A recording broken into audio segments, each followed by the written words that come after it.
Hello guys. Nandito na naman ako in Irina. Masayang-masaya talaga ako ngayon guys. Alam nyo kung bakit? Grabe, bago na yung helmet ko.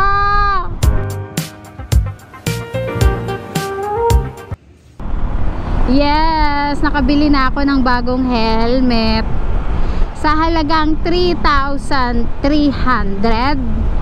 Ayan, ako ay naka-spider na helmet. Ayan. Spider. Masayang-masaya talaga ako ngayon, guys. At okay na ang aking busina ito. Oh, 'di ba? After so many years, naayos din siya. Nakatatlong balik ako dun sa shop na 'yon. Hindi daw pala nila nakita na umiipit daw pala yung wirings, kaya natatanggal. So, ayun, I'm so happy na okay na ang aking motor at bagong-bago na ang aking helmet. Hindi na ako nahihirapan, guys. Thank you so much. Ayan, masayang-masaya talaga tayo, no, kapag walang anong tawag doon, walang nagiging problema. Mapa-helmet man yan, mapa-motor o kahit anong problema. 'Di ba? Kasi yung dati kong helmet, yung Rook, although maganda talaga siya, masarap siyang suotin kasi malambot. Eh kaso sobrang luwag sa akin kapag nakalagay na tong GoPro na to, eh wala. Sobrang bigat na niya, bumababa na siya. Etong bago, medium na siya, saktong-sakto na siya sa mukha ko. Sa mukha kong malaki. Ayan, I'm so happy na bumiyahe. Kaso tignan nyo naman yung langit. Parang uulan talaga.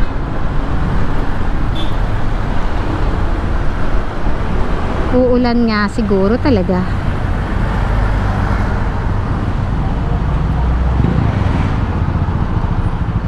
Singit nga tayo dito.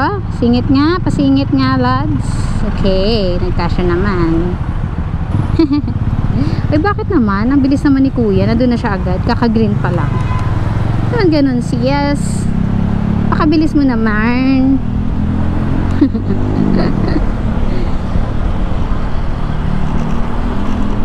Dito tayo sa Dog City. Ayan, Dog City.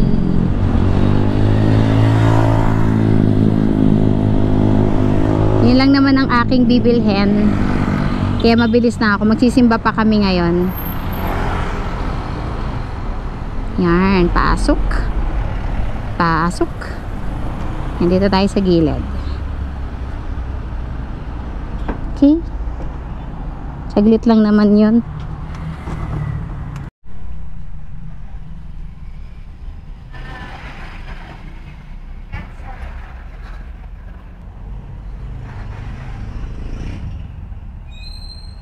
Ay, nagpa-vlog kayo? Oo, sa mga ride. Ano pangalan? Follow ko kayo. Ano ito? Bigyan kitang sticker. Bigyan kita ng shoes kapag ano may ay wala pala akong sticker na okay. Wala pala. Inday Rina. Inday ito si Rina? Oo, nag-fade pala. Salamat. Ano lang? Nag-fade. Paano ko papamigay yan? Hindi na mabasa Inday Rina. Sabi nung pinagbilhan ko, waterproof. Di naman pala. Okay. Dapat sa mga nagbebenta online, be honest. Kasi nasasayang po yung pera namin.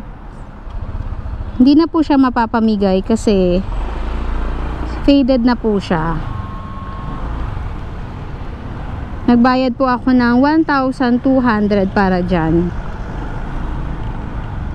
Tapos hindi naman pala siya magagamit kasi okay, sige kuya, go.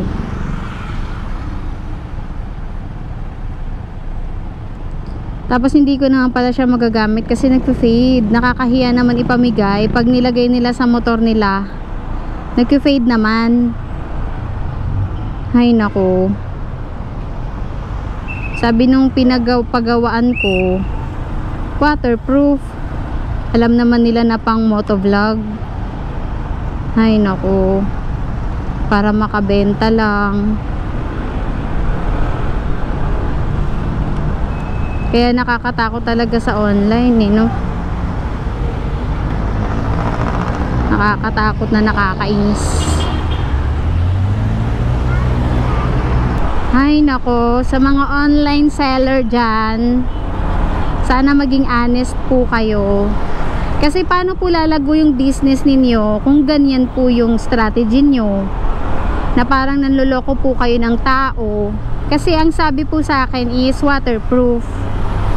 Ang binili ko is 200 pieces na motovlog sticker sa halagang 1,200. Ang size niya is 2x2.